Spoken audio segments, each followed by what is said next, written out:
Hey, what's up, personal finance students? Welcome back to another beautiful Monday. It is Monday, April 27th, day 24 of our e-learning experience. We are back for another week of some great personal finance, some great econ lowdown. I hope you guys had a good weekend. I did. Got out and enjoyed some of that nice weather. But we are back at it. So let's take a look at our econ lowdown work for the day. Let's go ahead and start off looking at our Blackbaud page. As always, go to Blackbaud bulletin board and we see our notes on e-learning, including our class Zoom meeting. Remember, we have another class Zoom meeting this Thursday at 10 a.m. So make sure you're there for that. And then, of course, we have our login for econlowdown.org. Let's take a look at that. If we get logged in, it will take us to this page, our login page. Zoom in a little bit on that so we can submit. Got my student code and password, and I am into personal finance term 5. We're getting right into it. Remember, you scroll down past the couple links there to see our first assignment that we completed, 2 weeks ago today, right? This is now third week that we're starting of the term. So that's pretty good. We've been pretty productive, right? I got that one done. Cars, and currency, lesson 1 completed. Econ Lowdown episode 1, opportunity cost. That's an audio Q&A that we got a 75% on. That's not bad. I could always retake that quiz if I wanted to. Try and get that 100%. I got it 100% on It's Your Paycheck lesson 1. Didn't do as well on this one as I would like to, but that's okay. It all averages out. We have our college scorecard link, which is always helpful. Remember, when you click on that link, it just opens up this college scorecard website. This isn't an assignment, but it's very helpful information for those of you who are searching for some place to go, something to do after high school. I think that was the question. What is your plan for after high school? And if your plan involves anything involving post-secondary education, right? Some of you answered that question saying you just plan on going to work and not doing anything as far as schooling, further schooling after you graduate high school. That's okay, right? That's smart for a lot of people, right? You don't have to spend any money to go to school if you can be making money right away. But for those of you who want to attempt to increase your potential earnings and decrease your potential for unemployment, that's where you want to look at this collegescorecard.gov link. And that's what these assignments, education versus unemployment and College Choice 101, get into. They got into how typically, on average, the more education you have, the more money you make. And so that gets us to today's video Q&A assignment, which is what is productivity? And you'll see when you launch that, it's just a short, 2-minute video with some questions to go with it. So that's pretty easy to do. But let's go back to this College Choice 101 because I haven't done this. You can see status unviewed. Haven't taken a look at this one yet. So let's take a look at this one.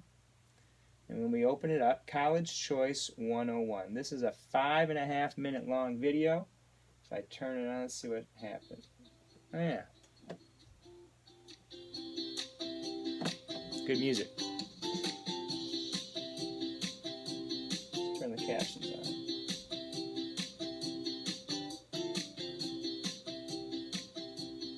Hey, did you pick a school yet? Well, why not? Why not? True, there is a ton to consider. What are the academic programs like? How do you like the campus when you visited? Is it far enough from, or close enough to, home? How much does it cost? Still a big chunk of change. But we're not talking about comparing just the price of tuition. So let's talk about the other side of the equation. What are you planning to study? Was in the middle of this chart? So I'm just skipping ahead. I'm glad you asked. We're going to use some, that's what you'll pay out of pocket. Particular information. Just one more thing. One more thing. You'll have to take into account how good the programs at each school are and how much competition there is for jobs in whichever There's a field you lot of choose. things to consider. is the whole point In of a this highly video. A competitive lot of field different like law factors to or consider when astronomy, choosing the school a you choose college might have or a lot more to do university. with whether or not you're able to find a job after graduation. So there you have it, a somewhat more systematic way to approach the college decision. A pretty campus and awesome intramurals are nice, but when it comes to the So, not the most entertaining video, but very informative. And, this gets to a good point, right? You don't necessarily have a choice when it comes to your education up to this point, right? You go to school where people tell you to go to school. After high school, it's your choice, right? You don't have to go to school after high school, but if you do, you want to make the right choice about where to go.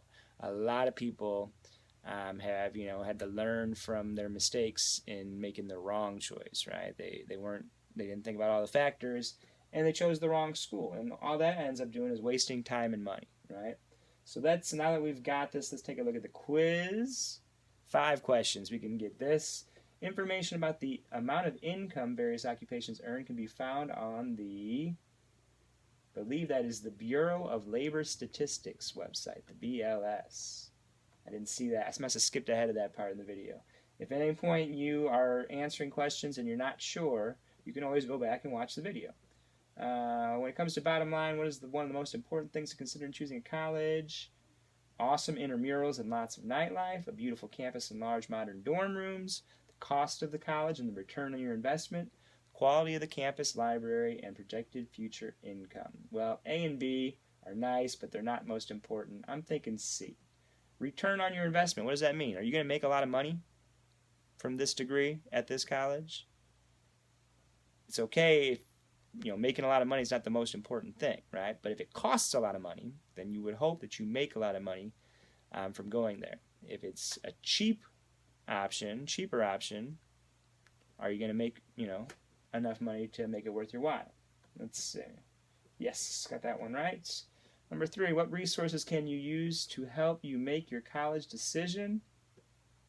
Well, the BLS, we talked about that, online calculators, and look, College Scorecard website. I gave you the link to that. I'd say all of the above.